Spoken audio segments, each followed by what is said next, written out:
Hi friends and friendly subscribers, welcome back to my channel. This is Inner Hill Tarot, and today we're going to unbox, silent flip through, and hot takes this The Woman of Myth Oracle deck by Maria Sophia Marmanides. I hope I don't butchering your name. And this is about guidance and insight from the divine and diverse feminine. I'm so excited about this deck. I've been looking forward to get it because I already pre-ordered for a while now, and I'm so happy that it's finally came. So let's get into it. And let me okay, so yeah, this is like a mass market deck, I think, from Adams Media, SimonandSchuster.com, printed in China, unfortunately, like a lot of other mass market deck. And it's about to empower your decision with guidance from these legendary women of myth. Okay, so we should see what kind of women that's being featured here. Okay, so first of all, let's see the guidebook. It's copyright 2023, so it's new. It's from this year, manufactured in China, unfortunately. So let's see. Introduction. 白氏娘娘, the Chinese snake goddess who calls on you to act out of love and honor to protect what matters most. Drupadi, the powerful Hindu heroine. Lilith of Jewish and ancient Mesopotamian lore, the monster who invokes the inner rebel in you. So from the introduction itself, these three little paragraph, 白子娘娘, Drupadi, and Lilith, it's both like three of them are like the archetype of women that's very takes no shit from anyone, basically. And yeah, 白子娘娘 is actually like an kind of like an entity, and it's she's an entity who wanted to be together with a scholar, but then there's a Buddhist monk, Fatai. I think that's the name of the Buddhist monk. He's kind of like make sure that this doesn't happen, and he entrapped the 白子娘娘 into a pagoda. It's in Hangzhou province. The pagoda, you can still see it, even though it's kind of like a fake version of it now in Hangzhou, China. And Drupadi, also a story of a woman who married with 5 brothers, and because she wanted to pay for the she was lent, or she was made as a bet to pay for the debt when the husbands lost their debt. So she has to be stripped, but the god Krishna make sure that that doesn't happen. So they try to strip her off of her sari, but the sari is kept on getting longer and longer and longer. So in the end, they realize who she is. And Lilith is the first wife of Adam. It's always been said, but at that time Lilith wasn't made out of Adam's ribs, but instead of she made also from the mud. So basically it's kind of like a saying that a woman is actually equal to men, and they don't like it. So Lilith is being banished because she's not listening to Adam. So they make the second wife of Adam, Eve, made from the ribs of Adam. That's what I heard about Lilith. So if I'm wrong, please correct me, because I'm also still learning. Okay, so understanding the deck. The Woman of Myth Oracle deck challenges the male-dominated point of view that's common in mythology and gives women their voice and their power back, allowing them to reclaim their narrative and defy stereotypes. Okay, so that's basically what I was saying, explaining them. Working with the deck. This is why I love guidebooks, because then you learn what is the meaning of the images that you have from a certain deck, instead of just like wing it on your intuition, because intuition is good, but everyone's intuition have blind spots. And the reason we have many tarot decks is because we want to learn about our blind spots and learn something new and bring things from our unconsciousness into consciousness. If you keep buying the fake deck without the real guidebook like this, what's happening is you keep relying on your blind spots and your intuition that is actually is not sometimes it's also act as a projection, you know. So without learning from the real guidebook, you don't understand the artist's vision of why, and the publisher, of course, why they put this out in this world. That's why you have to, I encourage you buy real decks always. So there's a lot of spreads as well, new spreads always in the guidebooks that otherwise you wouldn't know. So yeah, so in the back is the interpretation of the deck. This is super good. So let's do the silent flip through for the deck then, and then afterwards we will do the hot takes. Okay, enjoy. Nice back also. Oh, before we do anything, oh, let's just do it later. Okay, enjoy guys.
Okay guys, we just finished doing the silent flip through, very quick one. And first of all, let's talk about the cards quality of this one, the card stock.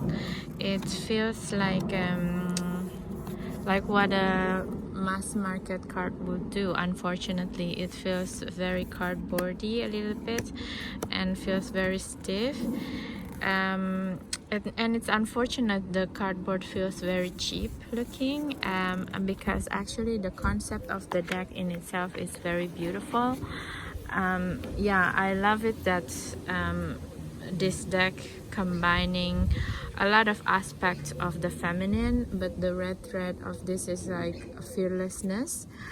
I'm a little bit disappointed I don't see the Sekhmet or something, or Sekhem, but I also, and at the same time I'm understanding, because maybe there's a lot of deck like that already in the market, so these artists tend to want to introduce us to a new type of, whether it's monster or archetypes that we not very familiar yet, because then it brings something new to the table. And this deck is really nice, I think, because it has the goddess part of the deck, which is like in golden light or ochre color, and also they have the heroine part, which is like very humanistic in a way, but they tend to do job or doing something in the world in a very heroine way, right? It's like fighting for the good, for the collective. And the third part also I'm really like is like they including the notion of monster in the woman or feminine archetype, because also it means that it's including the shadow part of the feminine. I'm sorry, the neighbor dog is starting to bark. So it's just like it's very beautiful way to incorporate the shadow. I think it's right up my alley, especially we're coming into the Virgo season soon. But on top of that, we're still working with the feminine, the shadow side of the feminine, with the Venus retrograding in Leo season, and we almost also soon entering Mercury retrograde as well. So this is right up my alley. To me, I'm going to go in depth with this deck in the coming month, because it's also the Chinese or the Asian ghost month. Our ghost month is not like the Western point of view, which is in Samhain, it's the witch new year, Samhain, but our ghost month is the next new moon.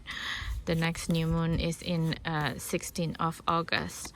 We're entering the time to reflect of our shadow in the collective, Asian collective, and the veil is very thin at this time according to the Asian legends, which is like all of the ghosts or the spirits from the hell realm coming back to have feast with the family member. So for those who have family members deceased, they usually give feast to these spirits, or even like spirits who doesn't have family, then they still giving out the food and the money on the street. You can see it in Hong Kong quite a bit during this time. And also for the spirits that being forgotten, most of the time they just go also wandering around in the world. So I think at this time I'm going to do some spirit ceremony for them, so that we're kind of like giving thanks for being the spirits and taking care of us as well on the other side. And also I think I'm going to try to burn Chinese money and work with the Bai Shen Yan Yang energy as well.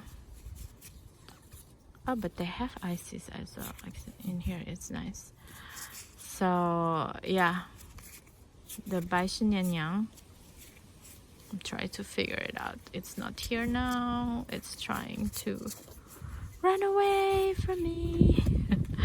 Anyway, I know that it's here. This lady, Bai Shen Yan Yang, and I think I'm going to tell her story more in depth during this ghost month. And also with the other deck that I'm working with. But in general, I really love the concept of this deck, because it's also, I have several goddess decks that I think I should make a review of, and I see that a lot of this archetype here, it's quite new, that I also don't know existed. So it's really a pleasure for me to learn more. I mean, Baba Yaga, everybody knows actually, I think. But it's nice also to go together with the concept of El Nadana, for example, for illusion. I don't know who she is. So it's exciting time for me to learn with this deck, especially during this time. So thank you so much guys for watching this video. I hope this video helping you in your tarot journey, as your comment, subscription, and share also helping me expanding this YouTube channel, and also my tarot journey as well. I always love the comments because it's kind of give me indication where the part that I need to go next with my channel, which videos are popular, which one are not. So thank you so much guys again for your time, subscription, and comments, and see you in the next one. Bye bye.